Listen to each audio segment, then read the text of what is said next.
level 5 4. This time, rate naman natin. Nagkakain pa rin kami. Mamaya na yan. Okay, ito muna. Ay, hindi.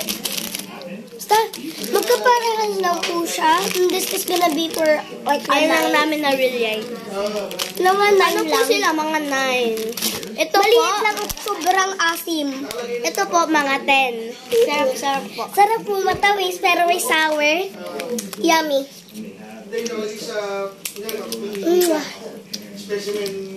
And guys, nabibili ito sa 7-Eleven.